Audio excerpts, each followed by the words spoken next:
Si vous avez déjà été rabaissé par quelqu'un qui se prétend famille, vous savez cette blessure qui ne guérit pas, je l'ai ressentie en plein cœur. Aujourd'hui, alors que je nettoyais la voiture avec mon fils, ma mother-in-law est arrivée sans prévenir et a commencé à critiquer tout ce que je faisais. Tu ne devineras jamais ce que j'ai trouvé dans le coffre de ton mari, m'a-t-elle crié, et là, j'ai découvert ses reçus secrets de plus de 50 000 € cachés dans la cave. La douleur de la trahison et l'injustice m'ont consumé, mais je n'ai pas cédé, j'avais déjà prévu ma revanche, et maintenant je vais vous montrer comment j'ai repris ma dignité et mis fin à leurs mensonges. Je me souviens parfaitement de ce jour comme si c'était hier, bien que des années se soient écoulées depuis. C'était un après-midi clair de printemps. Le soleil filtrait à travers les rideaux de la maison de mon futur mari, et moi, pleine d'espoir et de nervosité, je franchissais le seuil de cette nouvelle étape de ma vie. Mon cœur battait la chamade, autant à cause de l'excitation que de l'anxiété. Je savais que rencontrer la mère de mon futur mari serait un moment décisif.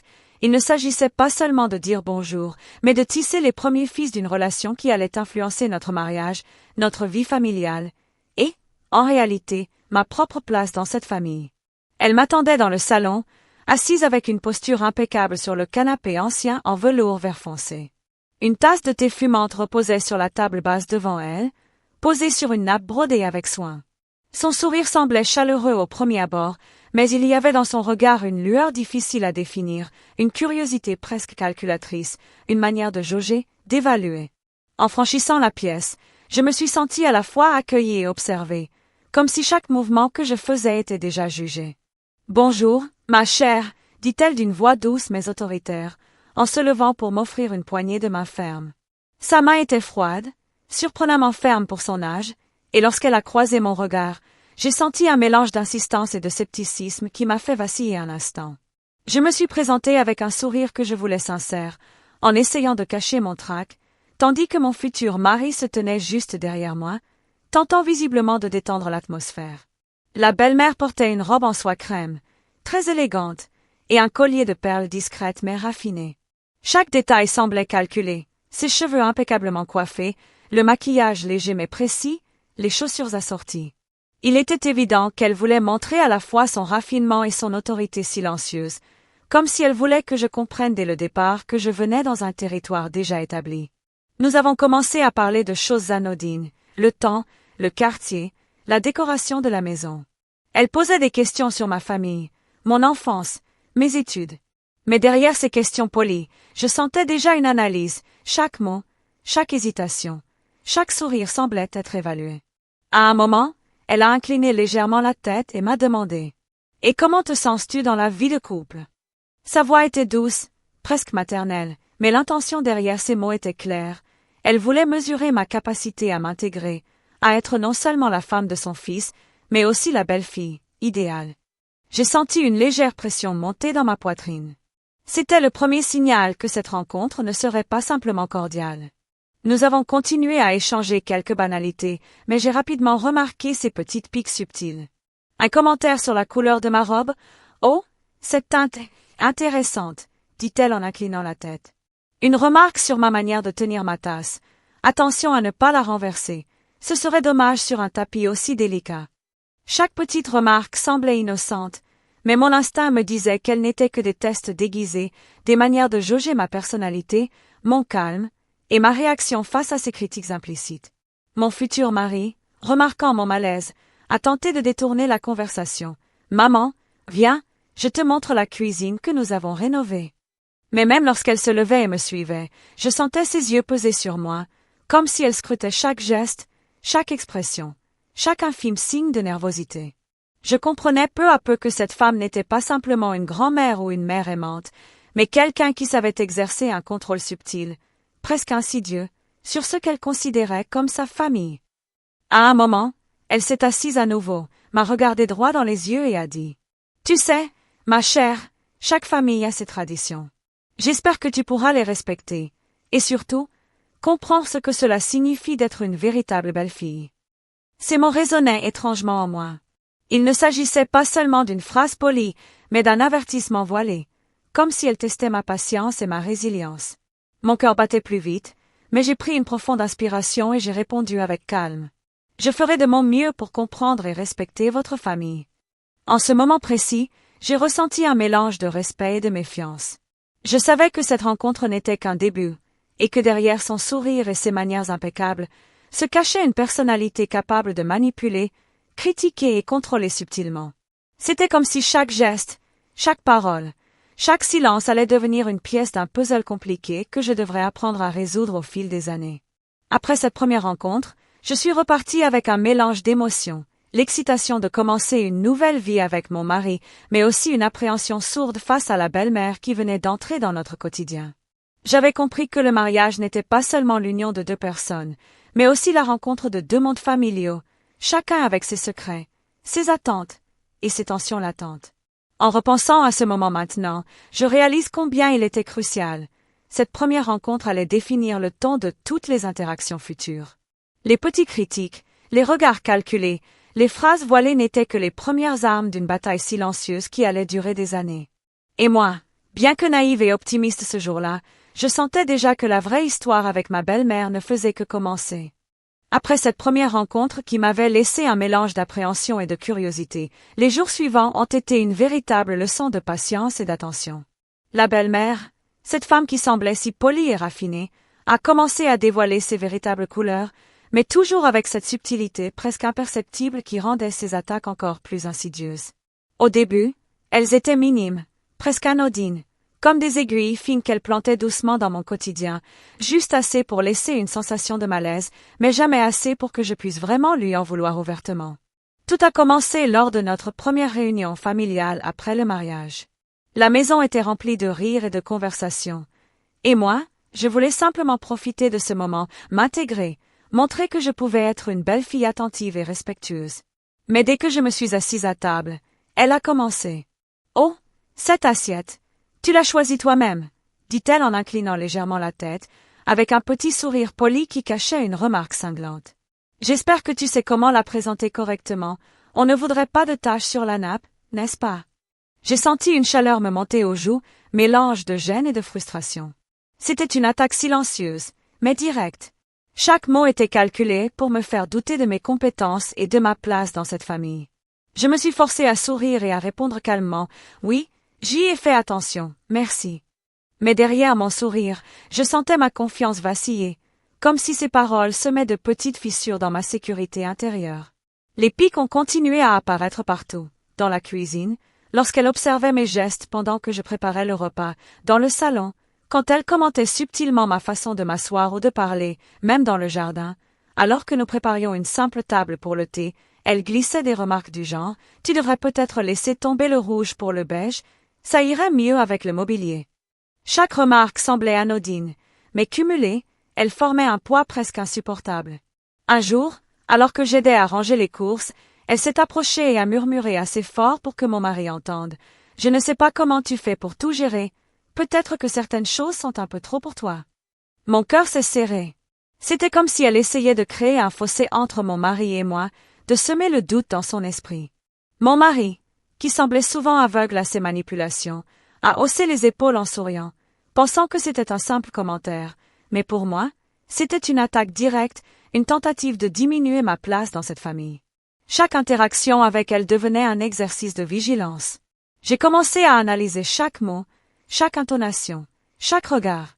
Les piques n'étaient jamais répétitives, mais toujours adaptées à la situation, comme si elle savait exactement quoi dire pour m'atteindre au moment où je me sentais le plus vulnérable.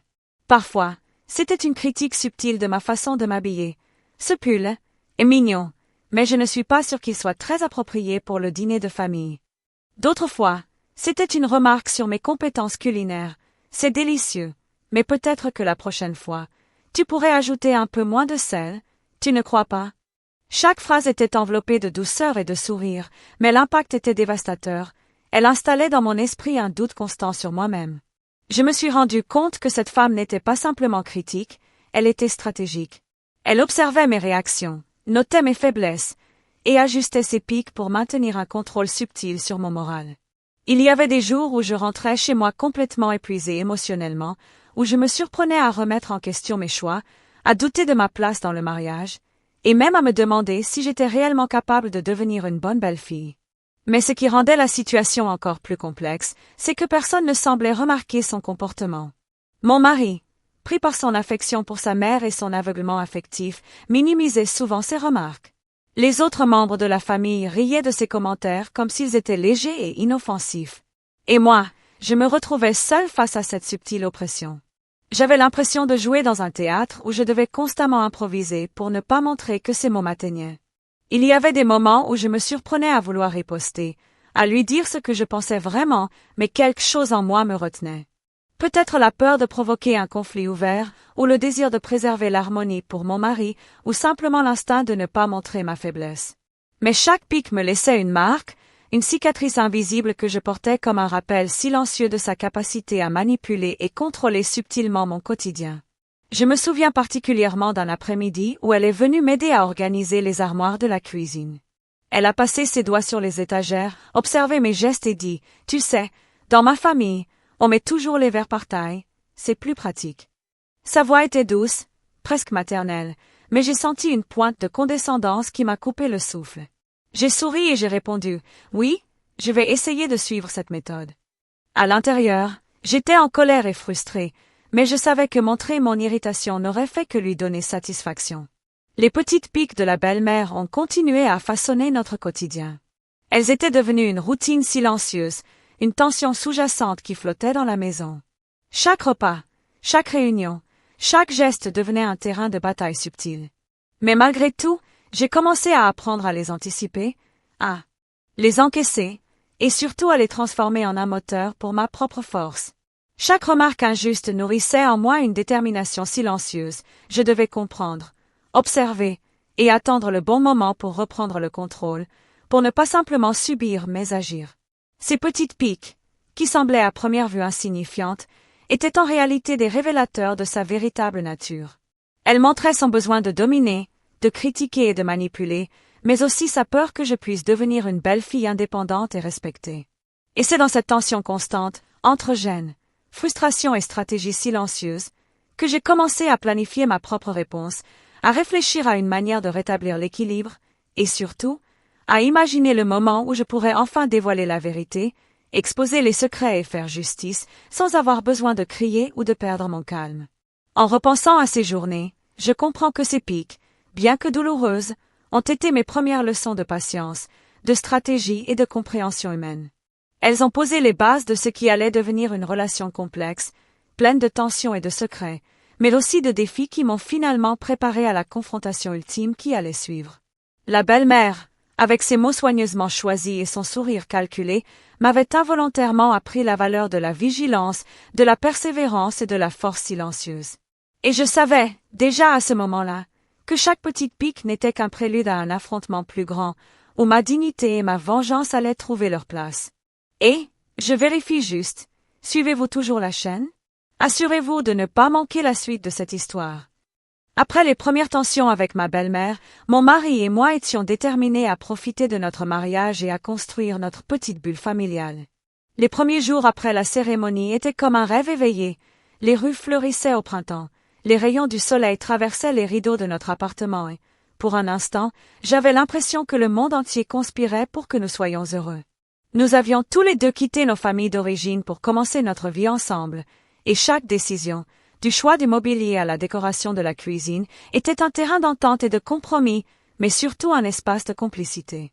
Mon mari, que je connaissais depuis des années, semblait encore plus doux et attentionné après le mariage. Il avait cette manière de sourire qui me faisait oublier tous les soucis de la journée, et son regard avait cette chaleur qui disait silencieusement « Nous sommes dans cette aventure ensemble, quoi qu'il arrive ». Les premières semaines ont été remplies de petits rituels tendres.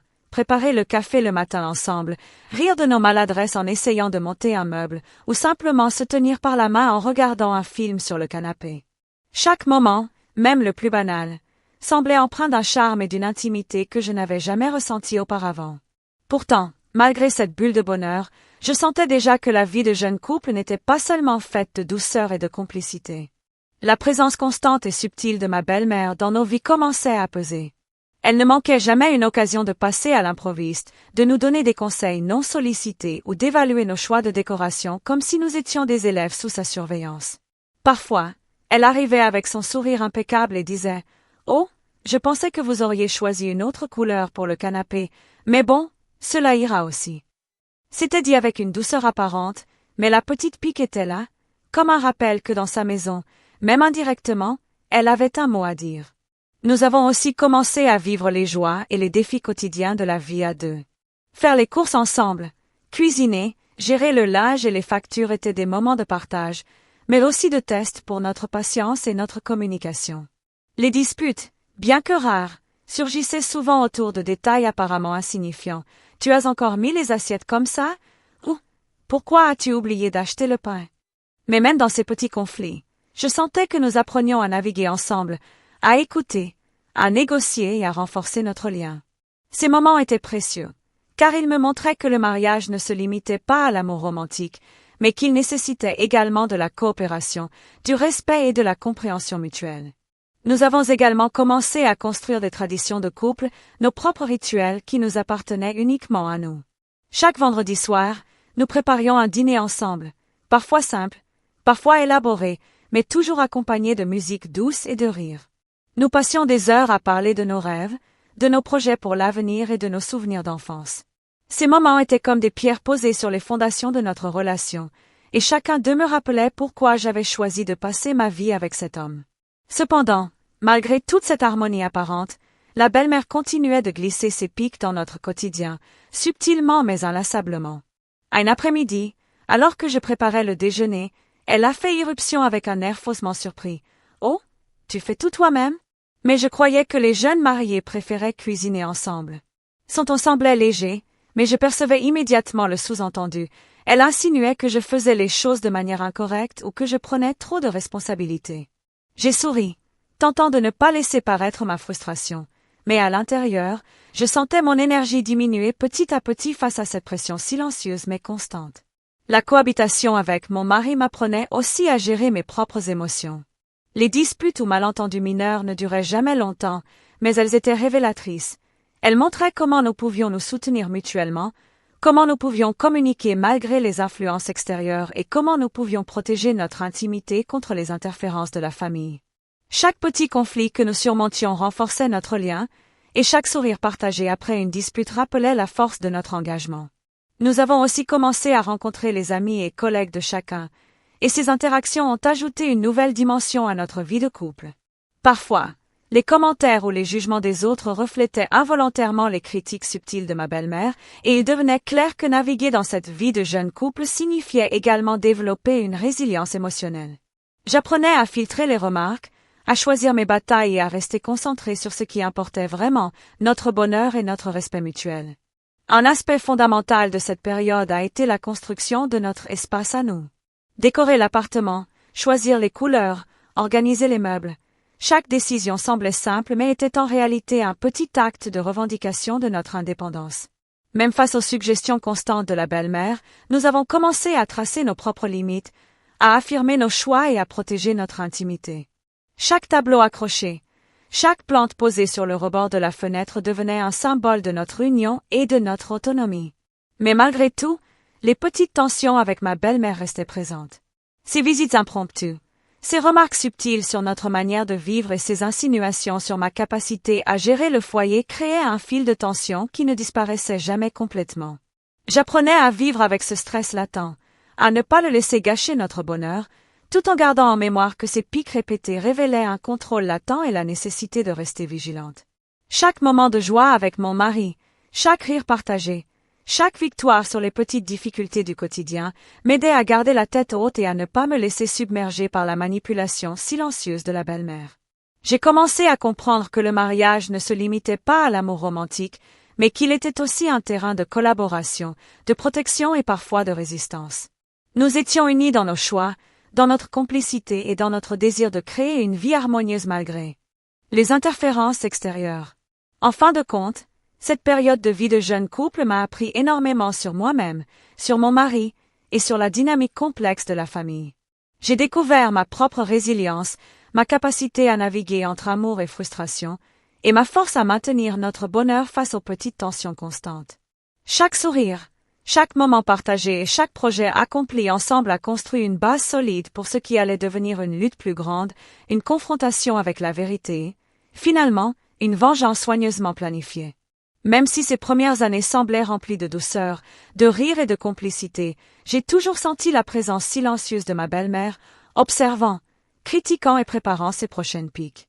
Et je savais, quelque part au fond de moi, que cette vie de jeune couple, aussi merveilleuse soit-elle, n'était qu'un prélude à des révélations plus profondes et à des confrontations qui allaient tester notre amour et notre détermination comme jamais auparavant. Après quelques mois de mariage, je me suis vite rendu compte que vivre avec mon mari ne signifiait pas seulement partager des moments doux et des rires complices, mais aussi naviguer à travers un réseau complexe de désaccords familiaux. La belle-mère, avec ses habitudes et ses attentes profondément enracinées, ne voyait pas notre couple comme une entité indépendante, mais plutôt comme une extension de son contrôle. Chaque visite, chaque commentaire, chaque décision semblait être un test silencieux de notre patience et de notre capacité à nous affirmer. L'un des premiers désaccords majeurs est survenu lors d'un dîner de famille organisé à la maison de ma belle-mère. Je voulais simplement préparer un repas léger, composé de plats que mon mari et moi aimions cuisiner ensemble. Mais dès que je suis arrivée dans la cuisine pour mettre la main à la pâte, elle a commencé à critiquer mes choix. « Oh, tu comptes vraiment mettre de la coriandre ?» dit-elle d'un ton mi-innocent, mi-moqueur. « Dans notre famille, on préfère les herbes plus douces, comme le persil. » Ce commentaire, bien que formulé avec un sourire poli, m'a immédiatement fait ressentir une tension sourde.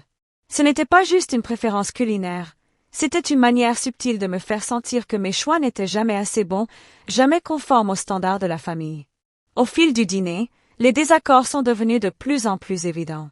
Ma belle-mère s'asseyait en face de moi, observant chaque geste, chaque manière de servir les plats, et glissant des remarques à demi-voix destinées à mon mari. « Tu vois, chérie, je t'avais dit qu'elle ne ferait pas comme dans ma famille. » Chaque mot était un rappel que je n'étais pas encore pleinement acceptée, et que chaque action que je faisais était jugée selon des critères qui m'étaient étrangers.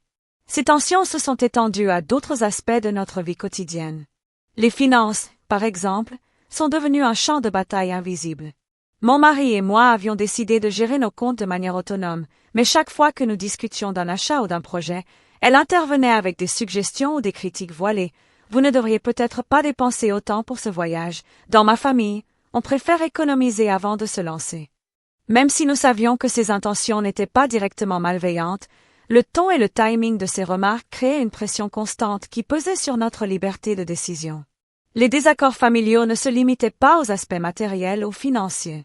Ils touchaient également les relations humaines et les dynamiques familiales. Ma belle-mère avait un talent pour semer des doutes et créer de petites tensions entre les membres de la famille. Un après-midi, alors que nous discutions de l'organisation d'un anniversaire familial, elle a murmuré à mon mari, « Tu sais, dans ma famille, certaines choses se font différemment. Je ne suis pas sûre qu'elle comprenne vraiment nos traditions. » Mon mari, pris entre le respect pour sa mère et son amour pour moi, a essayé de répondre diplomatiquement, mais j'ai senti la fissure se former, cette petite faille qui, avec le temps, allait fragiliser notre harmonie.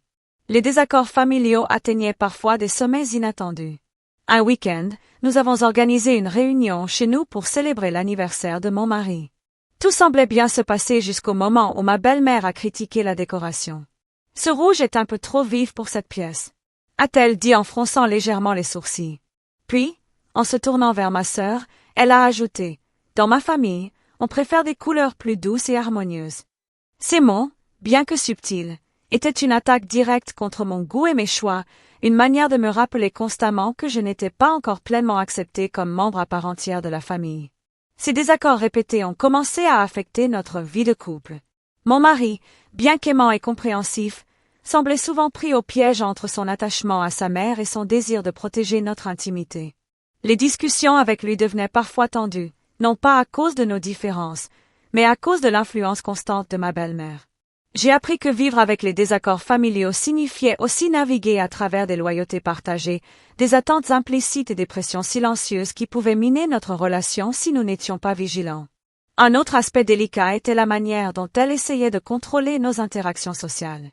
Lorsqu'un ami proche venait dîner, elle commentait subtilement nos choix. « Oh, tu ne pensais pas inviter cette personne ? » Dans notre famille, on choisit avec soin les invités. Ces remarques, apparemment innocentes, avaient pour effet de me mettre mal à l'aise et de créer un sentiment de jugement constant.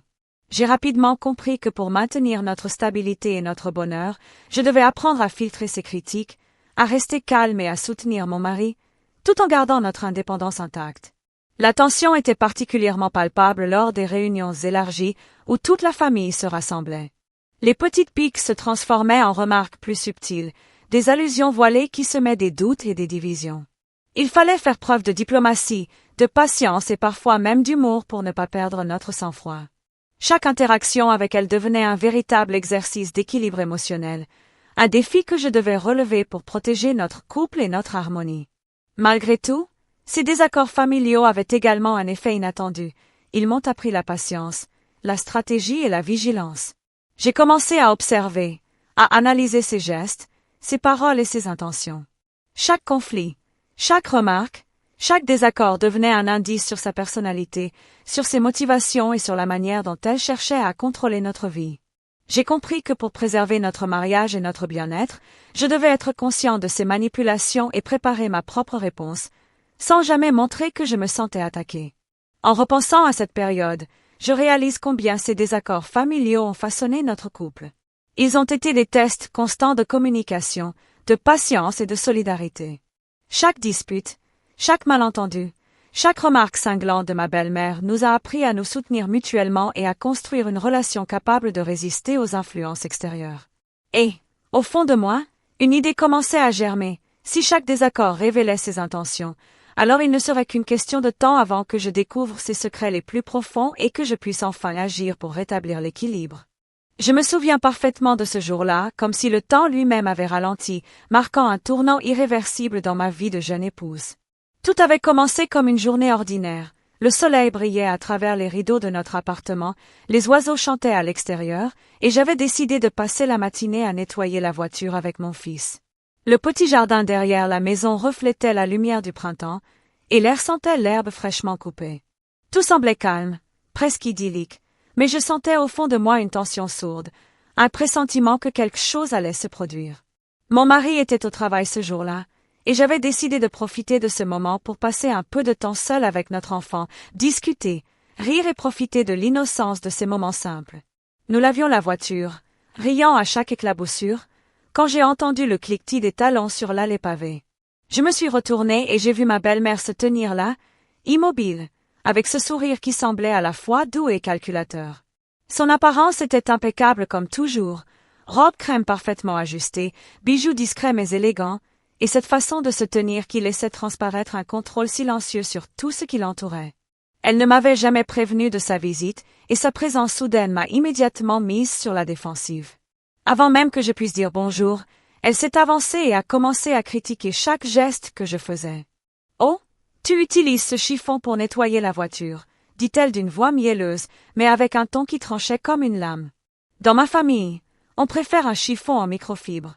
Son commentaire, bien que minime, m'a fait ressentir la même pression qu'au début de notre rencontre, mais cette fois, je savais que cela cachait quelque chose de plus.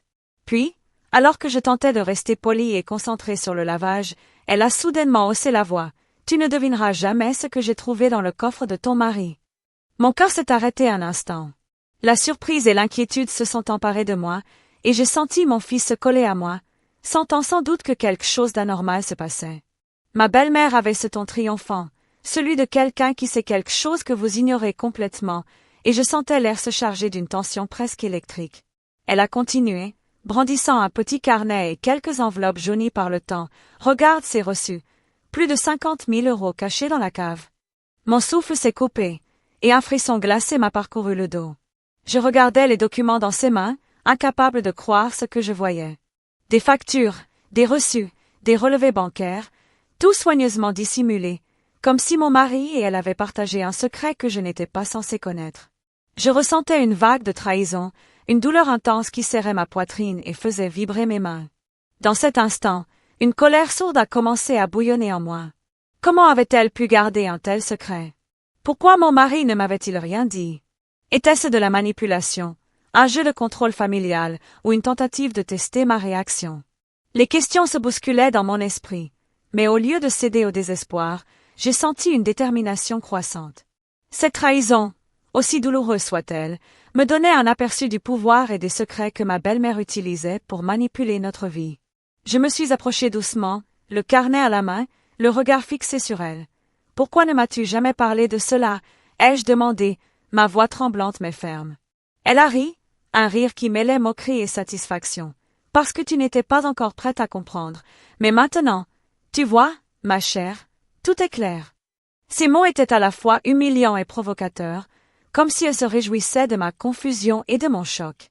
Mon fils, sentant la tension, s'est rapproché de moi et a pris ma main. Je sentais sa petite paume contre la mienne, et cela m'a donné une force supplémentaire. La trahison de ma belle-mère n'était pas seulement une attaque contre moi, mais contre notre famille, notre intimité et notre confiance.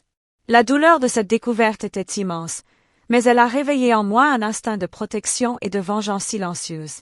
J'ai pris une profonde inspiration, essayant de contenir mes émotions et de réfléchir à mes prochaines actions. Je savais que la confrontation directe avec ma belle-mère à ce moment précis ne mènerait à rien de positif. Au lieu de cela, j'ai commencé à analyser chaque détail des documents, à noter les incohérences, à chercher des preuves supplémentaires. Chaque reçu, chaque note, chaque somme d'argent cachée devenait une pièce d'un puzzle complexe que je devais résoudre avant de pouvoir agir. Ce jour-là, alors que le soleil continuait de briller et que les éclats d'eau de la voiture formaient des arcs lumineux, j'ai compris que rien ne serait plus jamais comme avant. La trahison était profonde, personnelle et douloureuse, mais elle avait également ouvert une porte vers une compréhension plus large des intentions de ma belle-mère. Je savais maintenant que la véritable bataille ne faisait que commencer. Il ne s'agissait pas seulement de nettoyer la voiture ou de gérer la vie quotidienne, mais de naviguer dans un monde de secrets, de mensonges et de manipulations pour protéger ma famille et rétablir la justice. Dans les jours qui ont suivi, j'ai commencé à élaborer silencieusement un plan. Chaque interaction avec ma belle-mère était observée, chaque mot analysé, chaque mouvement noté. La trahison avait éveillé en moi une vigilance nouvelle et une volonté inébranlable. Je devais découvrir toute la vérité, exposer les secrets cachés, et préparer ma vengeance d'une manière qui rétablirait notre équilibre et notre dignité. Ce jour-là restera gravé dans ma mémoire comme le moment où j'ai compris que l'amour et la confiance, même dans un mariage, pouvaient être menacés par des secrets familiaux soigneusement cachés. Mais il a également été le jour où j'ai senti une force nouvelle grandir en moi, une force silencieuse mais déterminée, prête à transformer la trahison en un moteur pour la justice et la revanche. Après la découverte choquante des reçus cachés et de l'argent dissimulé dans la cave, une sensation étrange s'est installée dans mon quotidien, celle de vivre dans un équilibre précaire, oscillant entre la confiance et la suspicion. Chaque geste de mon mari, chaque sourire de ma belle-mère, chaque mot échangé autour de nous devenait désormais un indice potentiel, un fil que je devais suivre pour comprendre toute la vérité. La maison, qui jadis respirait la sérénité et le bonheur, semblait soudain saturée de mystères et de tensions invisibles. Même le parfum léger de l'air printanier ne parvenait pas à chasser cette atmosphère lourde de secrets. Les premiers jours après cette découverte ont été un mélange de colère, de peur et de détermination silencieuse. Je me sentais trahie, blessée, mais je savais que la réaction impulsive ne servirait à rien. Il fallait que je rassemble des preuves concrètes, que je comprenne l'ampleur du mensonge, et surtout, que je découvre si mon mari avait conscience de cette cachette ou s'il en était complice malgré lui. Chaque détail devenait crucial, chaque note, chaque reçu, chaque document devait être analysé avec minutie. Je me suis donc mise à fouiller méticuleusement la maison, sous prétexte de ranger ou d'organiser, mais en réalité, j'étais en quête de preuves supplémentaires. Dans la cave, derrière les caisses de bouteilles vides et les vieilles boîtes de Noël, j'ai trouvé un classeur poussiéreux. Le cœur battant, je l'ai ouvert et j'ai commencé à examiner chaque page. Des factures, des relevés de compte, des chèques soigneusement notés, tous avec des montants précis et des dates détaillées.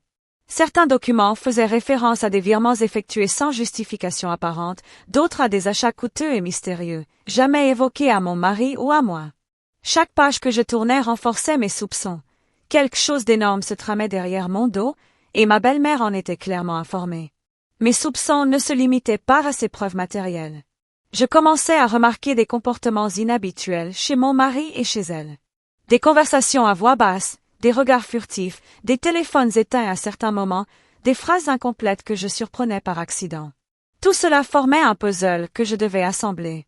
Chaque élément isolé pouvait sembler banal, mais mis bout à bout, il dessinait une image troublante de secrets et de trahisons soigneusement orchestrés. Un après-midi, alors que je triais les papiers sur notre bureau, j'ai surpris une conversation téléphonique de ma belle-mère avec une voix inconnue. « Oui, Tout est prêt, elle ne se doute de rien. Mon cœur s'est serré. Qui était cette personne? Que préparait-elle? Et surtout, mon mari était-il au courant? Chaque mot entendu était comme une pièce supplémentaire du puzzle, et chaque silence, un indice que je devais décoder. J'ai commencé à noter tout ce que je découvrais, établissant des listes, des tableaux et des liens entre les documents et les comportements observés. Mon esprit fonctionnait à plein régime, analysant chaque reçu, chaque virement, chaque déplacement. La maison entière semblait désormais être un terrain d'enquête, et moi, l'enquêtrice silencieuse, j'apprenais à observer, écouter et interpréter avec précision. Même un simple objet déplacé ou une facture oubliée pouvait révéler un secret caché depuis des années. Les soupçons s'étendaient également aux interactions sociales. Les visites de membres de la famille ou d'amis étaient désormais scrutées avec attention. Chaque commentaire sur nos finances, chaque allusion à des achats ou à des voyages devenait suspect. Je commençais à comprendre que ma belle-mère utilisait non seulement les secrets financiers mais aussi les relations sociales pour maintenir son contrôle et semer le doute. Elle créait un réseau invisible d'influence et de manipulation, et moi, je devais le cartographier avant de pouvoir agir. Une des preuves les plus troublantes que j'ai découvertes était un petit carnet, presque insignifiant, caché derrière des boîtes de documents. Il contenait des noms, des montants et des dates, des informations qui ne semblaient pas correspondre aux transactions légitimes que nous connaissions. Ce carnet révélait des achats coûteux et des virements vers des comptes dont je n'avais jamais entendu parler. Chaque chiffre inscrit était une confirmation supplémentaire que quelque chose d'énorme se passait, et que la belle-mère avait un rôle central dans cette machination. Avec ces preuves, mes soupçons prenaient une dimension presque tangible. Je me rendais compte que je n'étais plus seulement une victime de petites piques ou de critiques incessantes, j'étais maintenant plongée dans un véritable labyrinthe de trahison et de secrets. Et au lieu de céder à la peur ou à la colère, j'ai senti une détermination nouvelle m'envahir, je devais comprendre toute l'ampleur de cette manipulation avant de décider de la manière dont j'allais réagir. Pendant plusieurs jours, j'ai continué mon enquête silencieuse. Chaque détail observé, chaque document découvert, chaque conversation interceptée renforçait ma compréhension de la situation. Je commençais à voir des patterns, des répétitions, des habitudes qui révélaient non seulement le rôle de ma belle-mère, mais aussi les zones d'ombre dans lesquelles mon mari semblait naviguer sans se douter que j'étais en train de tout déchiffrer.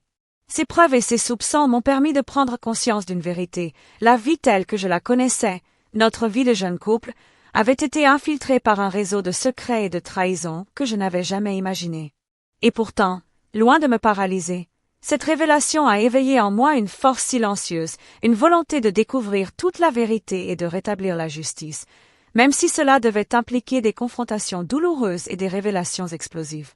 En fin de compte, ces jours passés à accumuler preuves et indices m'ont appris à observer attentivement, à ne jamais sous-estimer la capacité de ma belle-mère à manipuler et à contrôler, et surtout, à comprendre que chaque secret découvert n'était qu'un pas de plus vers le moment où la vérité éclaterait. Un moment où je pourrais, enfin, transformer la trahison et les manipulations en une revanche soigneusement orchestrée, et retrouver la paix et le respect qui nous avaient été volés. Les semaines qui ont suivi mes découvertes de preuves et d'indices se sont transformées en un jeu silencieux et calculé. Chaque mouvement de ma belle-mère était observé avec une attention redoublée, chaque conversation analysée, et chaque geste de mon mari scruté pour détecter le moindre signe de complicité ou de mensonge. L'atmosphère dans notre maison était devenue à la fois tendue et électrique, comme si un souffle invisible parcourait les murs, prêt à révéler tous les secrets enfouis. La vie quotidienne, avec les rires de mon fils et les tâches ménagères, continuait en surface, mais sous cette façade, une tempête silencieuse bouillonnait. Je savais qu'il était temps de confronter ma belle-mère. Cependant, il ne s'agissait pas d'une confrontation explosive ou publique, il fallait que cela reste contrôlé, calculé, presque étouffé, pour que le pouvoir reste dans mes mains. Je ne voulais pas d'un simple affrontement verbal, mais d'une confrontation où chaque mot, chaque regard et chaque geste seraient méticuleusement pesés, révélant la vérité sans lui donner l'avantage de la surprise. J'avais passé des jours à préparer ce moment, à réviser toutes les preuves accumulées, à organiser mentalement les questions et les réponses possibles, et à prévoir toutes ses réactions. Ce soir-là, j'ai invité ma belle-mère à dîner chez nous. L'air était doux, mais chargé de tension. Mon mari était au travail, ce qui me permettait d'agir sans distraction et de concentrer toute l'attention sur elle. Elle est arrivée avec son sourire habituel, impeccable, et ses mots polis. Je pensais que ce serait agréable de passer la soirée ensemble. Mais je pouvais sentir, sous ce vernis de courtoisie, une arrogance tranquille, une confiance en son contrôle. Je l'ai accueilli avec un sourire, presque chaleureux, mais chaque geste de ma part était calculé pour ne rien révéler de mes intentions réelles. Alors que nous étions installés dans le salon, j'ai commencé à engager la conversation doucement, sur des sujets banals, la météo, les nouvelles locales, des anecdotes sur mon fils. Tout semblait ordinaire, mais chaque phrase était une manière de sonder, de jauger son comportement et de préparer le terrain pour la confrontation. Elle parlait beaucoup, comme si elle voulait remplir l'espace de sa présence, mais je percevais chaque nuance, chaque inflexion de sa voix, chaque regard fugace.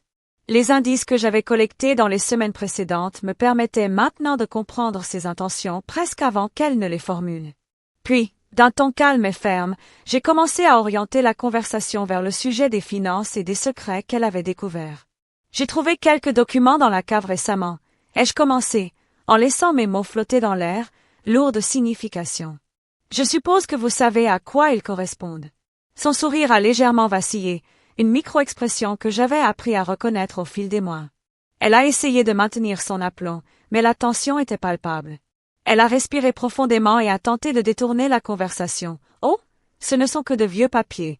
Je suis sûre que ce n'est rien d'important. » Mais j'avais prévu cette réaction. Avec calme et précision, j'ai sorti quelques reçus et relevés choisis, les déposant sur la table devant elle, et j'ai dit « Ces montants ne semblent pas insignifiants, et certains virements ne correspondent à rien de ce que je connais. » Chaque mot était soigneusement pesé, chaque silence calculé pour créer un malaise. Sa réaction a été immédiate. Elle a froncé les sourcils, une étincelle de surprise et de colère traversant son regard. « Comment as-tu découvert cela ?» a-t-elle murmuré, presque étouffée. La voix tremblante, elle essayait de garder son contrôle, mais je pouvais voir les fissures dans son masque de politesse. Pour la première fois, elle semblait vulnérable, et cette vulnérabilité m'a donné un pouvoir silencieux que je n'avais jamais ressenti auparavant. J'ai continué, doucement, mais avec une intensité croissante. Je suppose que vous pensiez que je ne verrais jamais ces documents, que je ne comprendrais pas vos arrangements. Chaque mot frappait comme une pierre sur un mur fragile. Elle a tenté de nier, mais ses gestes trahissaient son malaise, mains crispées sur les accoudoirs, regard fuyant, respiration plus rapide. Le contrôle qu'elle pensait avoir sur notre maison et notre famille commençait à s'effriter sous le poids de la vérité. La confrontation étouffée a duré plusieurs minutes, mais chaque seconde était chargée de tension. Je ne criais pas, je ne l'attaquais pas de manière explosive, chaque mot était précis, chaque geste calculé pour révéler les contradictions et les secrets qu'elle voulait garder enfouis. Elle a essayé de reprendre l'avantage, avec des phrases pleines de faux-semblants. « Tu exagères, ce n'est pas ce que tu crois. » Mais je pouvais lire derrière ces paroles, comprendre le langage silencieux de la culpabilité et du mensonge. Mon fils est entré dans la pièce à ce moment, me rappelant pourquoi je devais rester calme et méthodique. Sa présence m'a donné une clarté supplémentaire, il fallait que cette confrontation reste étouffée, contrôlée, stratégique. Il ne s'agissait pas d'un règlement de comptes impulsif, mais d'un jeu de patience et de précision. Chaque sourire forcé, chaque regard, chaque silence était une manière de mesurer l'impact de mes mots et de préparer l'étape suivante de la vengeance que je commençais à planifier silencieusement depuis des semaines. Vers la fin de cette rencontre, j'ai senti que la dynamique avait changé. Ma belle-mère n'était plus dans la position de contrôle. Elle était sur la défensive, hésitante, consciente que ses secrets étaient désormais vulnérables. Cependant, je ne pouvais pas révéler tout ce que je savais, ni agir impulsivement. La confrontation était seulement une étape, un test pour mesurer sa réaction, et pour préparer les prochaines actions qui allaient, lentement mais sûrement, rétablir la balance et faire éclater la vérité. En quittant la pièce ce soir-là, je savais que quelque chose avait changé irrévocablement. Les regards échangés, les mots pesés et les silences lourds avaient marqué le début d'une nouvelle phase, celle où la vérité et la vengeance se mêleraient pour rétablir l'ordre et la justice dans notre famille. La confrontation étouffée avait ouvert la porte à un futur où chaque secret, chaque trahison et chaque manipulation seraient révélés, et où je prendrais enfin le contrôle de ce qui m'avait été caché pendant si longtemps. Les semaines passées à observer, analyser et collecter des preuves avaient transformé ma perception de ma belle-mère et de notre vie familiale. Chaque détail de son comportement, chaque conversation interceptée et chaque document retrouvé m'avait rapproché de ce moment crucial, celui où le secret qu'elle avait jalousement gardé pendant des années allait enfin être révélé. J'avais appris à lire ses gestes, à interpréter ces silences, à comprendre les nuances dans ces mots, et petit à petit, une image complète se dessinait dans mon esprit, prête à éclater. Tout a commencé un après-midi, alors que je rangeais la cave, sous prétexte de nettoyer et de réorganiser. Mon mari était au travail, mon fils jouait dans sa chambre, et la maison semblait plongée dans un calme trompeur. C'est alors que je suis tombée sur une trappe que je n'avais jamais remarquée auparavant, cachée derrière une pile de cartons. Mon cœur s'est mis à battre plus vite, une intuition profonde me disant que ce que je m'apprêtais à découvrir changerait tout. Avec précaution, j'ai soulevé la trappe, découvrant un petit escalier qui descendait vers un espace encore plus secret et oublié de tous. L'air était froid et légèrement humide, chargé de l'odeur des vieux papiers et des objets abandonnés. Mes mains tremblaient légèrement, mais ma détermination me poussait à continuer. Au fond de cet espace, j'ai trouvé une boîte verrouillée, en bois massif, dont la serrure semblait ancienne mais robuste. Je savais, au fond de moi, que ce qui était caché à l'intérieur pouvait contenir des réponses à toutes mes questions, et peut-être même la clé pour comprendre les manipulations et les mensonges de ma belle-mère. Après quelques minutes de recherche, j'ai trouvé un petit outil dans un coin poussiéreux qui m'a permis d'ouvrir la boîte. Le cliquetis du mécanisme m'a semblé résonner comme un coup de tonnerre dans le silence de la cave. Lentement, j'ai soulevé le couvercle, découvrant un amas de documents, de photos et de lettres soigneusement emballées dans un papier jauni par le temps.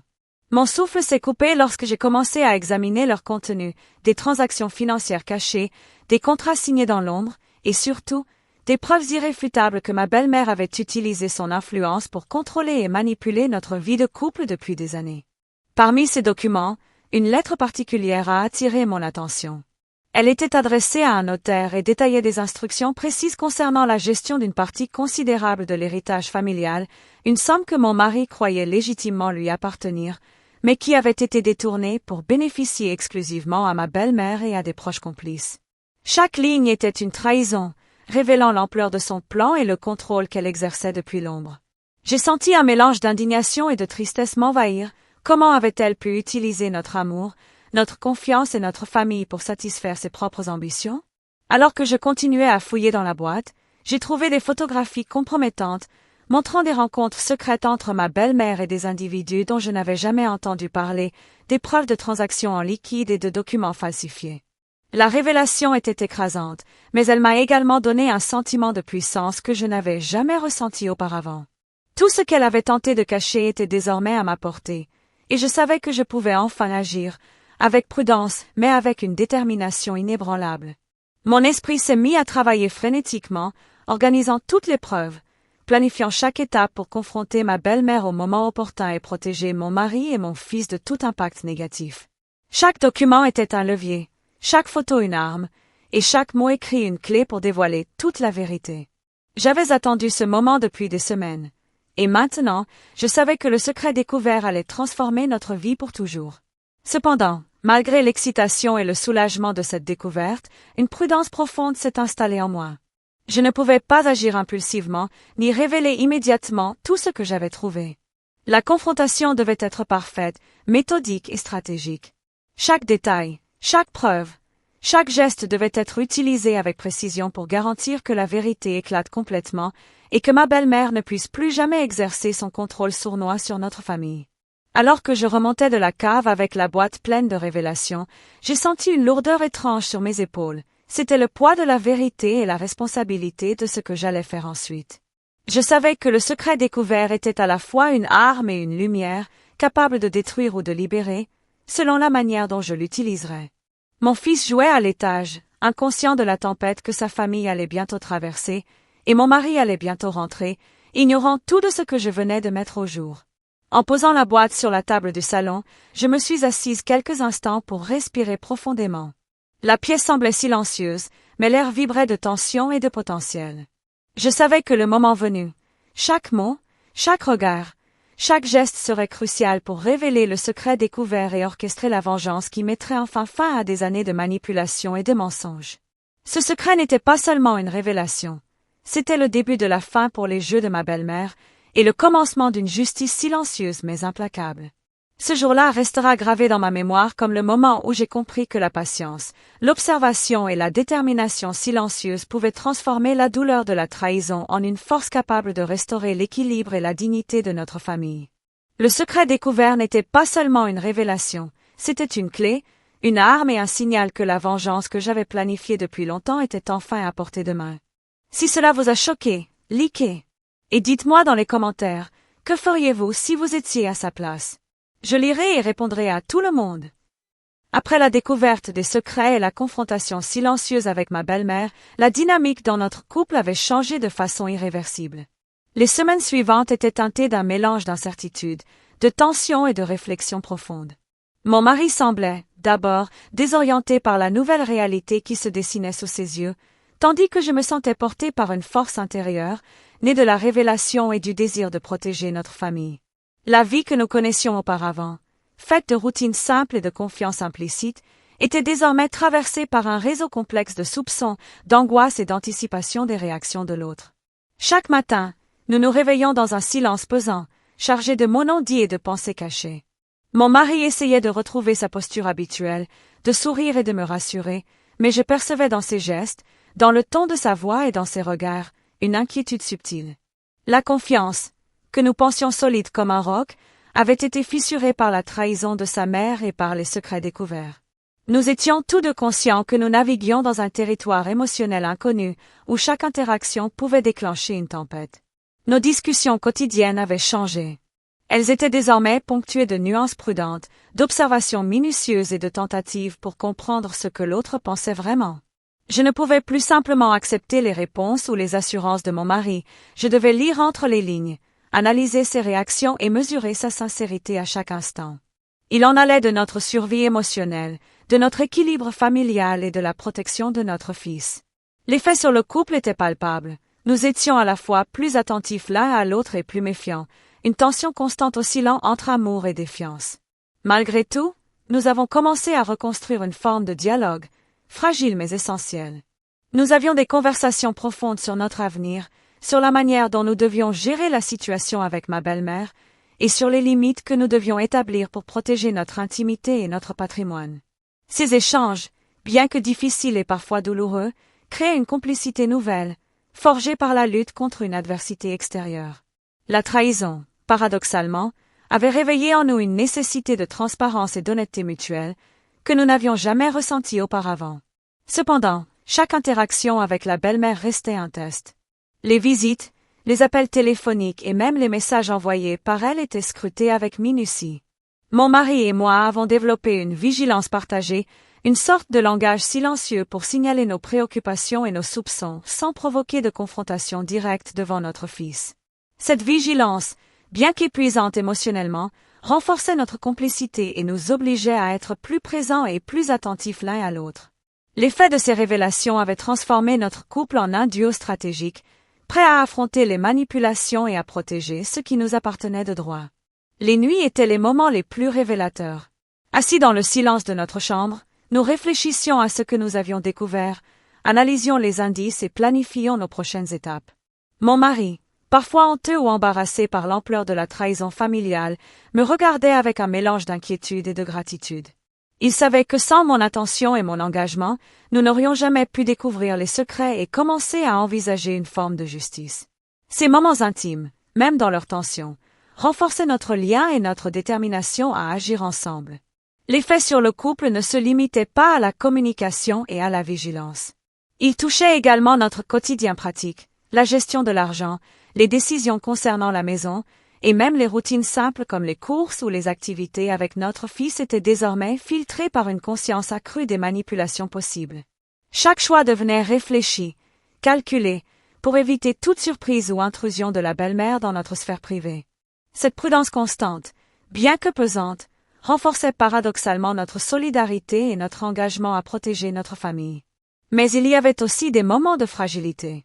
La tension permanente provoquait des disputes mineures, des incompréhensions, des doutes sur la loyauté et les intentions de l'autre.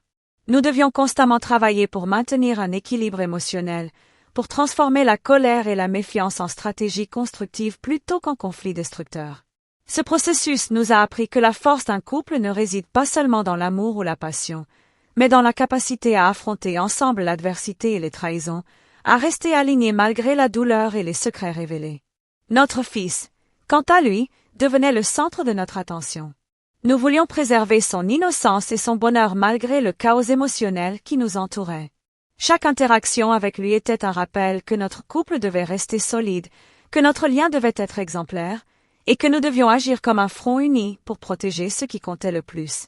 La découverte des secrets avait eu un effet transformateur. Elle nous obligeait à être non seulement des partenaires, mais aussi des alliés stratégiques et protecteurs. En fin de compte, l'effet sur le couple fut double. D'un côté, une tension et une méfiance constante, et de l'autre, une complicité renforcée, une capacité nouvelle à communiquer et à se soutenir face à la manipulation. Nous n'étions plus simplement mari et femme, nous étions une équipe, unie par la vérité, consciente de l'adversité et prête à agir de manière réfléchie pour restaurer l'équilibre et la justice. Chaque regard, chaque geste et chaque parole portaient désormais le poids de cette transformation. Les mois suivants allaient montrer à quel point cette révélation et cette vigilance avaient modifié notre quotidien. La confiance, autrefois fragile, se reconstruisait lentement, mais elle était désormais cimentée par l'expérience de la trahison et la force retrouvée dans notre union.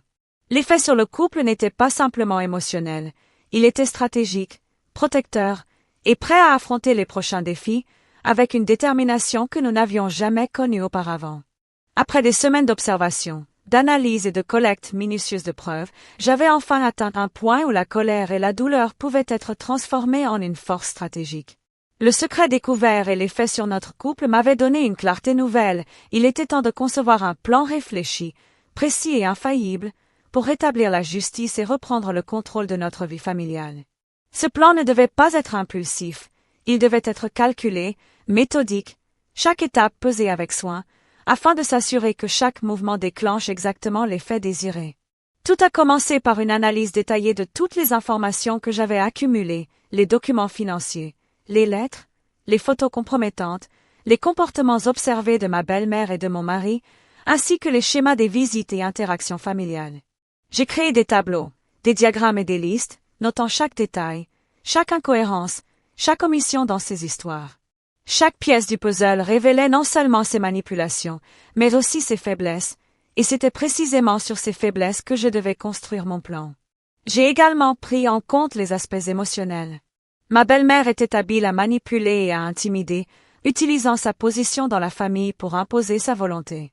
Mais en observant attentivement, j'avais remarqué qu'elle réagissait fortement à l'humiliation subtile et à la mise en lumière de ses secrets. Mon plan devait donc combiner l'évidence des faits avec une pression psychologique soigneusement dosée, pour qu'elle réalise que son contrôle était terminé sans que je doive me compromettre ou créer un conflit ouvert prématuré. Un des éléments clés de mon plan était de protéger mon mari et mon fils. Chaque étape devait garantir leur sécurité émotionnelle et financière. Je ne pouvais pas me permettre que la colère ou l'excitation du moment mettent en péril notre équilibre familial.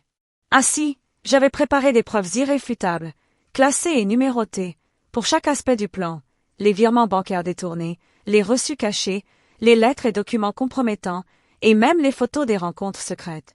Tout était documenté, prêt à être utilisé au moment opportun pour maximiser l'impact et minimiser les risques. J'ai réfléchi aux interactions à venir avec ma belle-mère. Chaque visite, chaque appel téléphonique et chaque message devait être anticipé. Je prévoyais des scénarios possibles, des réponses qu'elle pourrait donner, et j'avais déjà préparé mes répliques, mes questions et mes contre-arguments. Le plan nécessitait également de créer un environnement où elle se sentirait en confiance, pour qu'elle dévoile involontairement d'autres secrets ou confirme les informations que j'avais déjà collectées. La subtilité était essentielle. Un mouvement trop brusque aurait pu tout compromettre. Une autre composante de mon plan était la patience. J'avais appris que la précipitation pouvait détruire même les stratégies les mieux pensées. Chaque action devait être temporellement calculée, chaque confrontation programmée pour un moment où l'effet psychologique serait maximal. Je devais attendre qu'elle baisse sa garde, qu'elle pense être toujours en contrôle, pour frapper avec une précision chirurgicale. C'était un jeu de patience et d'intelligence, où chaque détail comptait. Pour rendre mon plan encore plus efficace, j'avais également envisagé l'aspect social et familial. Les alliés et témoins potentiels étaient identifiés. Certains membres de la famille qui pouvaient être influencés par la vérité, mais qui n'avaient jamais été pleinement informés des manipulations de ma belle-mère. Je comptais sur ces interactions pour créer une pression indirecte, une sorte de filet invisible qui renforcerait l'impact de ma révélation au moment choisi. Tout était pensé pour que, lorsque la vérité éclaterait, elle le fasse de manière irréversible, sans possibilité de déni ou de manipulation supplémentaire. Parallèlement, j'ai travaillé sur ma propre posture émotionnelle. Je savais que pour que le plan fonctionne, je devais rester calme, déterminé et impassible en apparence. La colère et l'indignation devaient être canalisées dans la stratégie, pas dans les émotions visibles. Mon visage, mes gestes, mes mots devaient refléter la maîtrise et la sécurité, pour que ma belle-mère sente le contrôle glisser lentement mais sûrement entre ses mains. Chaque interaction devait renforcer sa vulnérabilité psychologique sans qu'elle ne s'en rende compte immédiatement. J'ai également réfléchi aux imprévus possibles. La complexité des relations familiales et l'imprévisibilité de ma belle-mère exigeaient des plans de contingence. Si elle décidait de mentir, de détourner la conversation ou de manipuler mon mari, j'avais des preuves supplémentaires prêtes à être présentées, et des stratégies pour recentrer la situation à mon avantage. Tout devait être préparé. Chaque pièce du puzzle devait avoir une alternative, pour que rien ne puisse compromettre la phase finale de mon plan réfléchi. Enfin, la partie la plus difficile de ce plan était de gérer le timing émotionnel et narratif.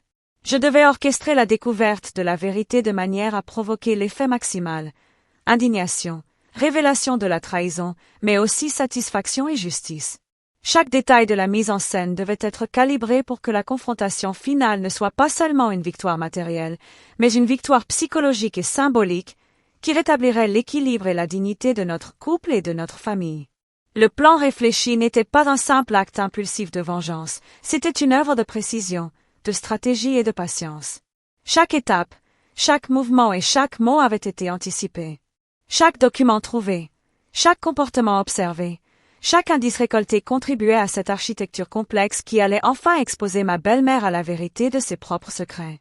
Et alors que je terminais de mettre en ordre les documents et les preuves, une certitude s'est imposée à moi. Tout ce travail minutieux allait bientôt porter ses fruits, et la justice silencieuse que j'avais imaginée allait enfin se manifester, avec une puissance et une satisfaction inégalées. Ce plan réfléchi n'était pas seulement une stratégie de vengeance, c'était le chemin vers la libération, la restauration de l'équilibre familial et la réaffirmation de notre couple, désormais uni, fort et prêt à affronter la dernière étape de cette bataille silencieuse mais implacable. Le moment de l'action approchait, et chaque détail de ma préparation promettait un dénouement inoubliable où la vérité éclaterait et où la justice serait enfin rendue. Le jour des funérailles de mon oncle, la maison familiale était remplie d'une atmosphère lourde et solennelle. Les invités arrivaient lentement, vêtus de noir ou de tons sobres, affichant des expressions respectueuses mais parfois glaciales. La pluie fine tombait par intermittence, ajoutant une touche de mélancolie à l'événement, et le sol détrempé reflétait les silhouettes qui s'approchaient de la demeure. Pour beaucoup, cette journée n'était qu'un moment de deuil et de convenance sociale, mais pour moi, elle représentait également une scène cruciale, une opportunité où chaque apparence, chaque geste et chaque mot pouvaient être utilisés pour préparer la phase finale de mon plan réfléchi contre ma belle-mère. Dès mon arrivée, j'ai senti la présence imposante de ma belle-mère. Elle avait soigneusement choisi sa tenue, un tailleur noir impeccable, des chaussures vernies et ses cheveux parfaitement coiffés. Tout dans son apparence respirait le contrôle et la maîtrise, mais je pouvais percevoir, sous son masque de politesse, une tension subtile, presque imperceptible. Chaque mouvement qu'elle faisait, chaque regard échangé avec les membres de la famille, était calculé pour maintenir son image de matriarche respectable et digne, et pour masquer ses secrets récemment découverts. Je devais naviguer dans cette apparence trompeuse avec prudence, en utilisant ma connaissance de ses faiblesses et de ses manipulations pour orchestrer la suite de mon plan. L'église était remplie de cousins, de tantes et d'amis de longue date, tous rassemblés dans un silence respectueux. Les bancs étaient alignés, les vitraux laissaient passer une lumière douce et colorée qui baignait la pièce d'une chaleur subtile, presque irréelle. La vue de toutes ces personnes, témoins involontaires de nos tensions familiales, me rappelait l'importance de chaque geste et de chaque mot. Chaque sourire que je devais offrir, chaque signe de deuil que je devais montrer, faisait partie d'un équilibre délicat entre respect pour le défunt et stratégie pour exposer la vérité. Alors que le service débutait, j'ai observé les interactions autour de moi. Ma belle-mère saluait les invités avec un mélange de chaleur et de formalité, mais son regard cherchait constamment le mien, comme si elle essayait d'évaluer mon état d'esprit et de deviner mes intentions. Je savais que sa vigilance était maximale, et c'était exactement ce dont j'avais besoin, une attention concentrée sur moi, sans qu'elle ne se doute que je détenais maintenant toutes les cartes de notre conflit silencieux. Les premières paroles du prêtre résonnaient dans l'église, mais pour moi, chaque son était filtré par l'analyse de ses réactions, la lecture de ses micro-expressions et l'évaluation de sa vulnérabilité. Pendant l'hommage, j'ai remarqué de petits gestes qui trahissaient son inconfort, une main qui tremble légèrement en tenant son mouchoir, un léger froncement des sourcils lorsqu'elle observe certains membres de la famille, et des regards furtifs vers mon mari, comme pour s'assurer qu'il reste sous son influence. Ces détails, presque imperceptibles pour les autres, étaient pour moi des indices précieux.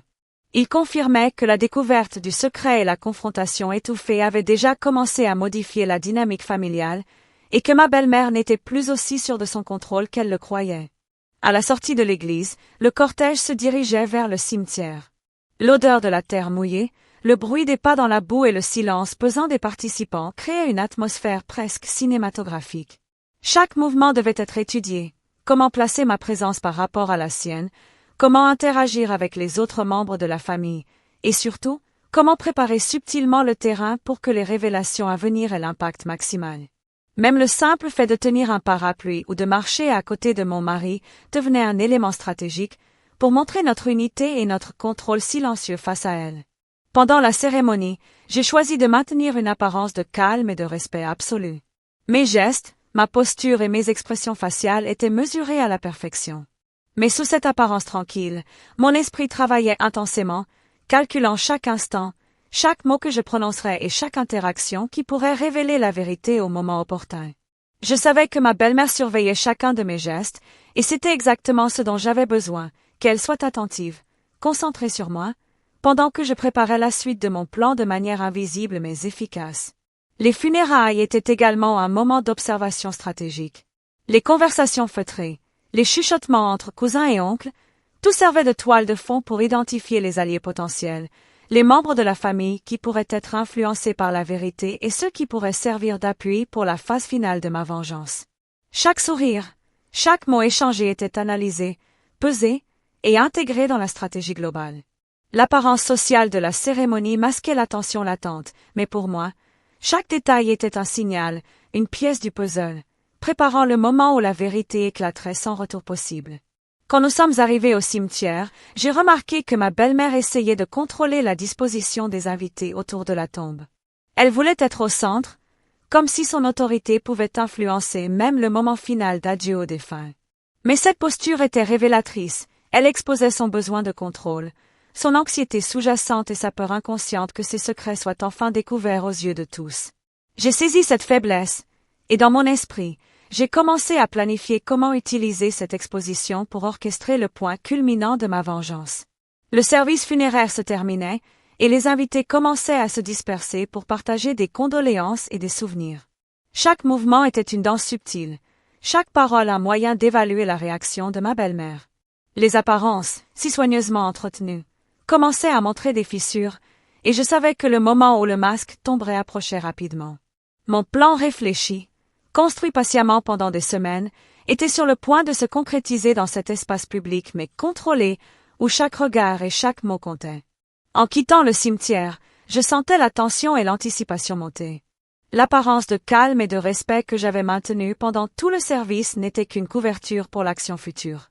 La cérémonie, qui semblait simplement un moment de deuil, avait en réalité servi de scène stratégique, où chaque mouvement, chaque regard et chaque interaction avait préparé la phase finale de mon plan de révélation et de vengeance.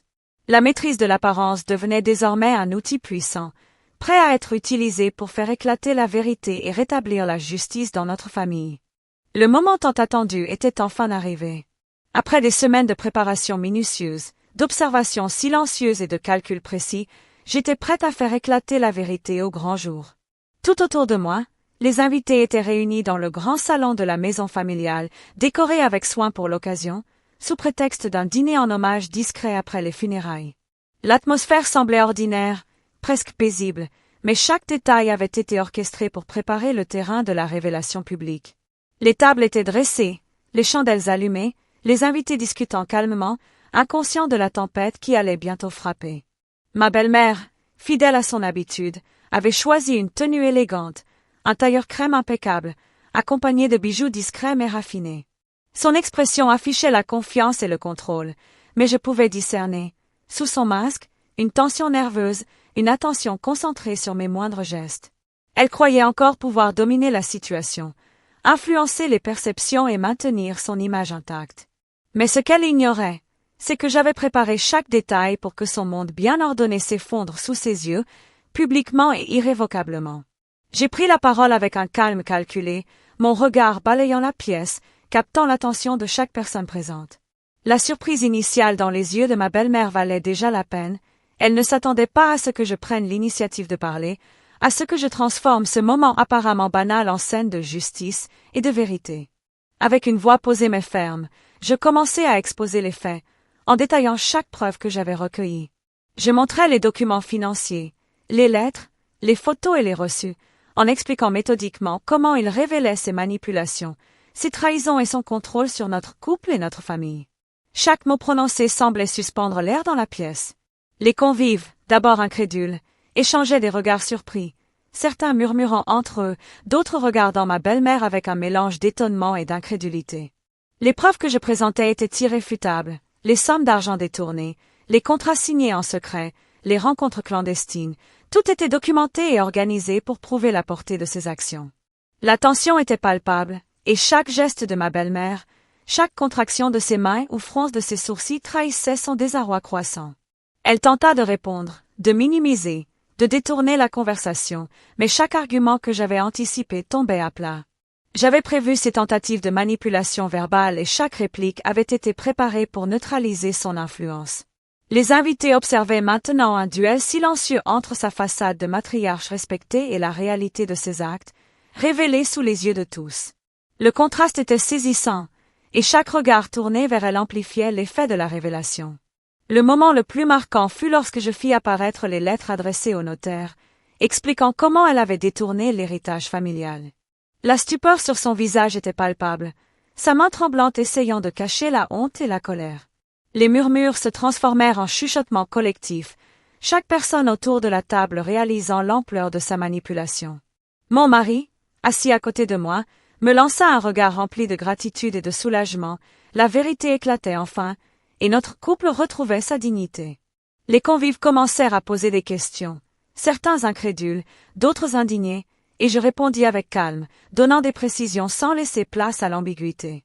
Chaque détail que je révélais renforçait l'effet dramatique, chaque preuve présentée renforçait l'injustice que ma belle-mère avait tenté de dissimuler. La pièce entière vibrait de tension, mêlant indignation, choc et fascination. La révélation publique n'était pas seulement une vengeance, elle était une réparation, un rétablissement de la vérité et de la justice au sein de notre famille. Ma belle-mère resta figée quelques instants, essayant de reprendre contenance, mais l'effet était irréversible. Son image de contrôle et de respectabilité s'était effondrée sous les yeux de tous, et elle comprit que chaque manipulation, chaque secret, avait été exposé avec précision. L'humiliation silencieuse était totale, et elle ne pouvait plus nier la réalité. Le mélange de colère et de honte était visible, chaque expression sur son visage racontant l'histoire de sa défaite, de son isolement et de l'échec de ses stratégies. En voyant les réactions des invités, j'ai compris que la justice avait été rendue de manière éclatante. Le choc dans leurs yeux, le silence pesant qui suivit mes révélations, tout confirmait que la vérité avait trouvé sa place et que notre famille, malgré la douleur du passé, pouvait enfin envisager un avenir plus honnête et équilibré. Mon mari me serra la main discrètement, et je ressentis une satisfaction profonde, une confirmation que chaque étape de mon plan réfléchi avait été exécutée parfaitement. Pourtant, même dans ce moment triomphant, je savais que ce n'était pas la fin. Les répercussions de cette révélation publique allaient continuer à se faire sentir, que ce soit dans les relations familiales ou dans la manière dont chacun percevrait notre couple et notre famille. Mais pour la première fois depuis longtemps, nous avions repris le contrôle de notre vie, exposé la vérité et montré que la justice pouvait être rendue, même face à la manipulation et à la trahison les plus profondes. La révélation publique avait atteint son but, l'indignation avait laissé place à la justice, et la satisfaction douce amère de voir les secrets enfin dévoilés s'était installée. Tout avait été orchestré avec soin, précision et patience, transformant un simple dîner post-funérailles en scène dramatique où la vérité triomphait et où notre famille retrouvait sa dignité et sa force. Ce moment resterait gravé dans nos mémoires comme celui où la vérité éclata pour que jamais plus la manipulation et les mensonges ne puissent dicter nos vies. Les jours qui suivirent la révélation publique furent un tourbillon d'émotions, de tensions et de bouleversements inattendus. L'effet immédiat de la vérité éclatée se manifesta à plusieurs niveaux, touchant chaque membre de notre famille et révélant des fissures profondes que personne n'aurait pu anticiper. Ma belle-mère, qui avait toujours imposé son autorité par la manipulation et la dissimulation, semblait désormais réduite au silence. Chaque geste qu'elle posait, chaque mot qu'elle prononçait, portait le poids de sa chute et de la honte collective. Son apparence impeccable ne pouvait plus masquer l'inconfort et l'humiliation qu'elle ressentait intérieurement. Pour ma part, le soulagement et la satisfaction de voir la justice rendue étaient immenses, mais ce sentiment cohabitait avec une vigilance accrue. Chaque interaction familiale devait désormais être gérée avec prudence, car les réactions étaient imprévisibles. Certains membres de la famille me regardaient avec admiration, reconnaissant la détermination et la patience avec lesquelles j'avais orchestré la révélation, tandis que d'autres, plus proches de ma belle-mère, montraient des signes de malaise, de colère ou de suspicion. Cette complexité émotionnelle ajoutait une dimension nouvelle et délicate à nos relations quotidiennes. Mon mari et moi ressentions également un mélange de soulagement et de tension persistante. La révélation avait mis fin à un chapitre de trahison et de manipulation, mais elle avait également ouvert la porte à de nouvelles questions et à des choix difficiles. Comment gérer les relations avec ceux qui avaient été complices ou silencieux? Comment reconstruire la confiance et l'équilibre au sein de notre cercle familial, sans créer de nouveaux conflits? Chaque décision devait être réfléchie, chaque geste analysé, pour éviter que l'effet de choc initial ne se transforme en une nouvelle cascade de tension. Le choc le plus frappant fut, sans doute, l'impact sur mon fils. Bien que nous ayons tenté de le protéger des détails les plus perturbants, il ressentait intuitivement le changement dans l'atmosphère familiale. Il posait des questions innocentes mais précises, cherchant à comprendre pourquoi certaines personnes semblaient distantes ou fâchées, et pourquoi ma belle-mère, auparavant si imposante, paraissait désormais vulnérable et déstabilisée. Ces moments m'obligeaient à trouver un équilibre entre vérité, protection émotionnelle et soutien psychologique, car il était essentiel de préserver son innocence tout en affirmant notre autorité familiale. Les amis proches et les témoins de la révélation réagissaient également de manière variée. Certains exprimaient une admiration ouverte pour mon courage et ma détermination, d'autres restaient silencieux, observant la scène avec une prudence prudente. Ces interactions servaient de baromètre pour mesurer l'ampleur du choc et ajuster nos stratégies futures. Chaque sourire, chaque regard ou silence était analysé, comme autant de pièces d'un puzzle complexe où se dessinaient les alliances et les fractures familiales. Ma belle-mère, de son côté, oscillait entre déni, colère et tentative de contrôle. Elle cherchait à minimiser la portée de ses actions, à détourner l'attention et à protéger son image auprès de certains membres de la famille. Mais chaque tentative échouait, car les preuves irréfutables que j'avais présentées restaient visibles et parlantes. La tension psychologique à laquelle elle était soumise se manifestait dans ses gestes nerveux, sa voix parfois tremblante et ses silences calculés. Sa chute en dignité publique avait laissé place à une vulnérabilité qui, bien que subtile, se lisait clairement pour ceux qui savaient observer. L'impact sur la dynamique familiale était également profond. Les alliances et les loyautés furent remises en question. Certains membres, autrefois alignés avec ma belle-mère, prirent conscience de sa manipulation et commencèrent à se distancier, tandis que d'autres, fidèles à elle, cherchaient encore à défendre son comportement, créant des tensions latentes et des confrontations potentielles. Ce mélange de soutien et d'opposition intensifiait le drame, rendant chaque réunion familiale un exercice délicat de diplomatie et de contrôle émotionnel. Par ailleurs, l'aspect financier et matériel des conséquences ne pouvait être ignoré. Les documents révélés et les preuves présentées avaient non seulement exposé les détournements, mais forçaient également une réévaluation des biens familiaux et des héritages. Mon mari et moi devions naviguer avec prudence dans ces eaux troubles, veillant à protéger notre famille tout en assurant une redistribution juste et conforme à la vérité. Chaque décision financière devait être réfléchie, car elle portait désormais un poids émotionnel et stratégique important. Les jours se succédaient, et les conséquences psychologiques se faisaient sentir dans chaque interaction.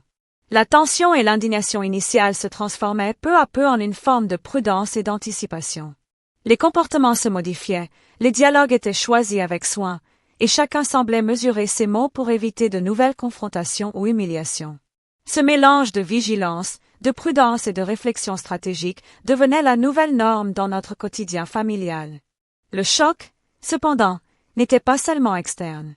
Il agit également comme un révélateur intérieur pour mon mari et moi.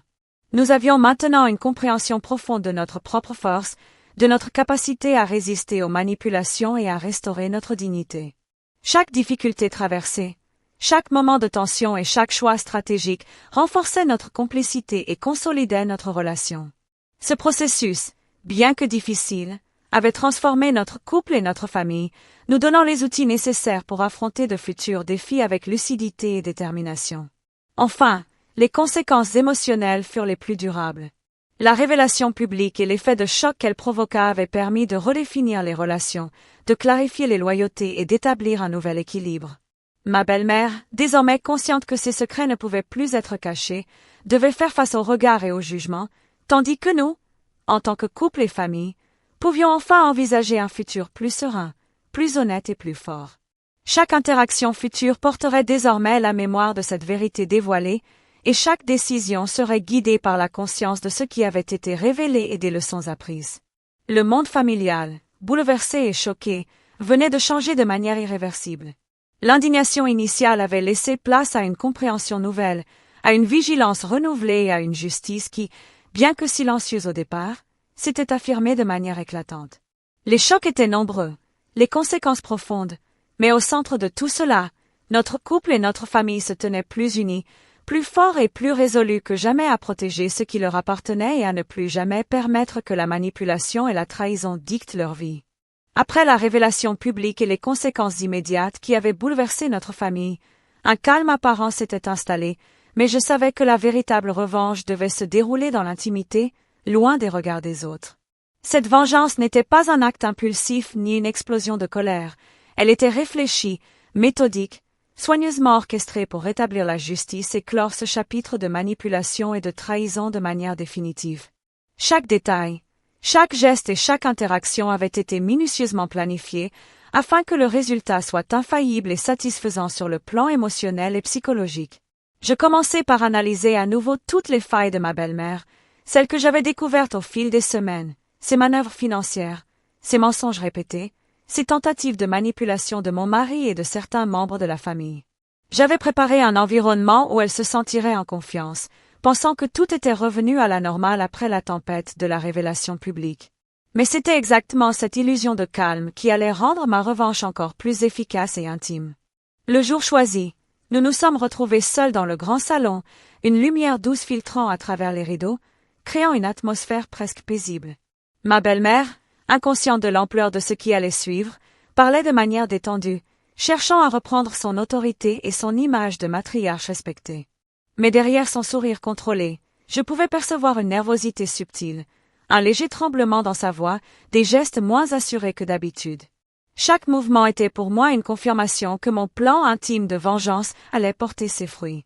J'avais préparé des preuves supplémentaires, soigneusement disposées sur la table, que je dévoilais progressivement.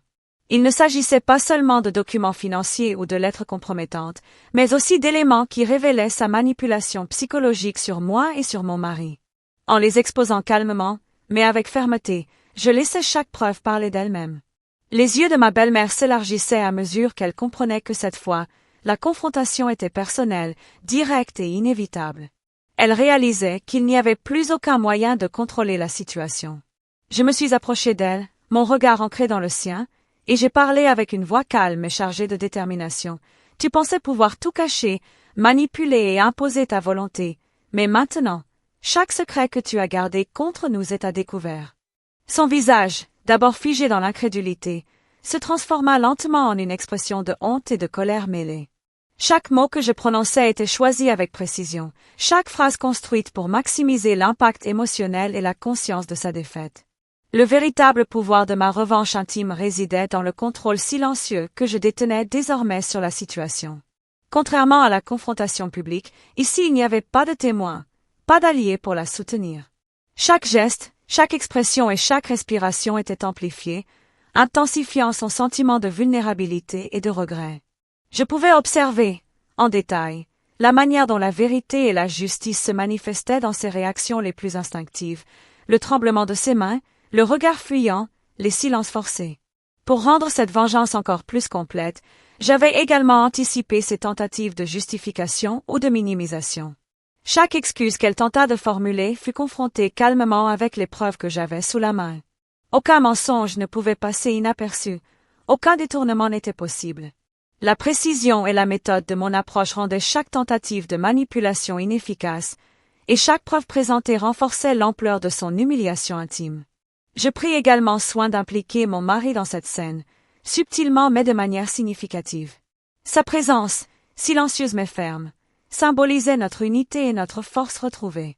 Chaque regard échangé avec lui renforçait ma position et accentuait l'isolement de ma belle-mère. Elle comprit que ces stratégies ne pouvaient plus diviser ni intimider notre couple et que sa domination passée était définitivement terminée. Au fil de la confrontation, je laissais la colère et la frustration que j'avais accumulées se transformer en une satisfaction calme et déterminée. Chaque mot prononcé, chaque geste effectué était une affirmation de ma force, de ma résilience et de ma capacité à reprendre le contrôle sur ma vie et ma famille. La revanche intime n'était pas seulement une question de justice personnelle, mais aussi une démonstration de pouvoir et de maîtrise sur une situation qui m'avait longtemps échappé. Enfin, la scène se termina dans un silence lourd mais libérateur. Ma belle-mère, désormais consciente de son impuissance et de l'étendue de ses erreurs, ne pouvait plus prétendre au contrôle ni à l'innocence.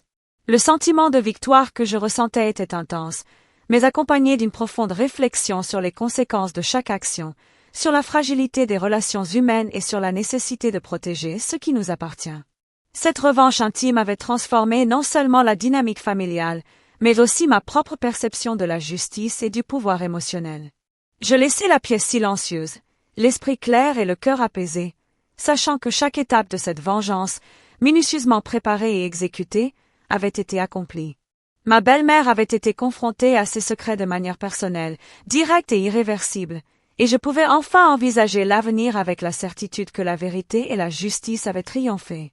Le sentiment de satisfaction, de maîtrise et de libération était profond, et chaque respiration confirmait que ce chapitre de trahison et de manipulation était désormais définitivement clos. Les semaines qui suivirent la revanche intime furent marquées par un mélange de soulagement, de reconstruction et de cicatrices invisibles, mais profondément ressenties. Après l'explosion publique de la vérité et la confrontation directe avec ma belle-mère, notre famille entamait un processus lent mais nécessaire de réparation.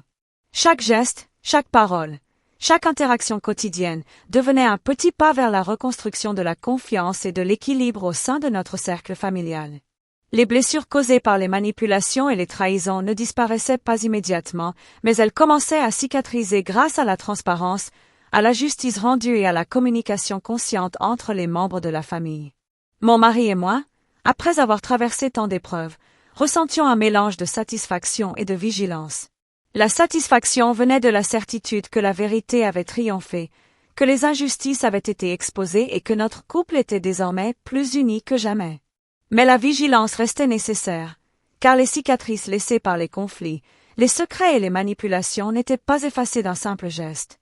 Elles demeuraient visibles dans les regards, les silences et parfois dans les non-dits de ceux qui avaient été impliqués, volontairement ou non, dans le drame familial.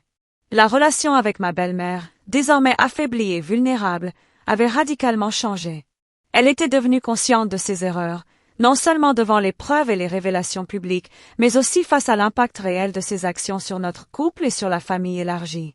Ses tentatives de contrôle et de manipulation avaient échoué, et elle devait désormais accepter sa position de fragilité, ce qui, paradoxalement, ouvrait une porte à une possible réconciliation, mais seulement si elle montrait une sincérité véritable et une volonté de changer. Les interactions avec les autres membres de la famille prenaient une nouvelle dimension. Les liens avaient été testés, certaines alliances avaient été brisées, mais d'autres s'étaient renforcées dans l'adversité. Chaque réunion familiale devenait un moment d'équilibre délicat, la vigilance et la prudence s'alliaient à l'affection et au respect mutuel. Les conversations étaient plus honnêtes, les gestes plus réfléchis, et la communication plus transparente. La vérité révélée avait instauré un nouveau standard de relation familiale, fondé sur l'intégrité, la clarté et la responsabilité individuelle. Pour notre fils, cette période fut également un apprentissage silencieux mais profond. Il avait été témoin, même indirectement, de la manière dont la manipulation pouvait détruire la confiance et comment la patience, la stratégie et la justice pouvaient réparer les torts. Ces leçons, bien que douloureuses, devenaient une part de son éducation émotionnelle et morale. Il apprenait à distinguer le vrai du faux, à évaluer les intentions des autres et à comprendre l'importance de la transparence et de la loyauté dans les relations familiales. La réparation de notre couple était au centre de ce processus.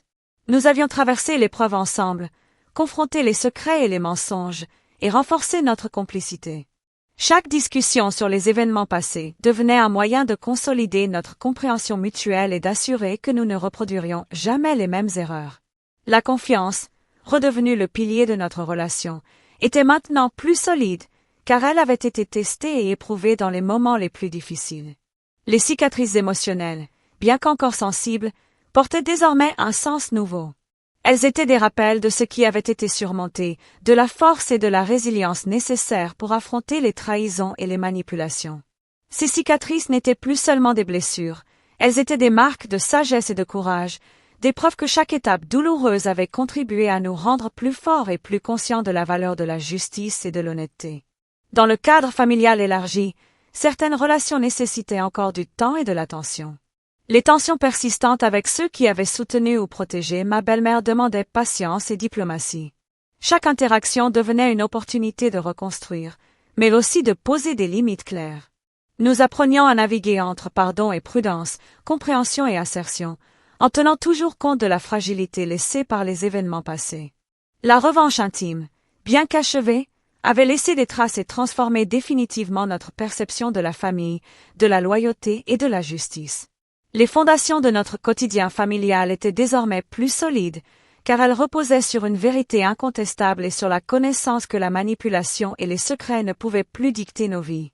Nous avions retrouvé notre dignité, mais nous savions que le respect et la confiance devaient être entretenus jour après jour, avec vigilance et constance.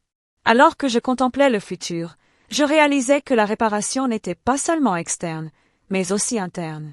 Elle impliquait de guérir nos émotions, de renforcer nos liens et de préserver notre équilibre intérieur face aux souvenirs douloureux.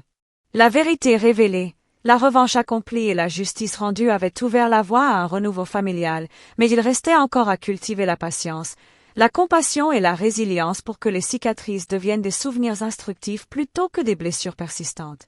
Finalement, la vie reprenait son cours, teintée des leçons apprises et des transformations subies.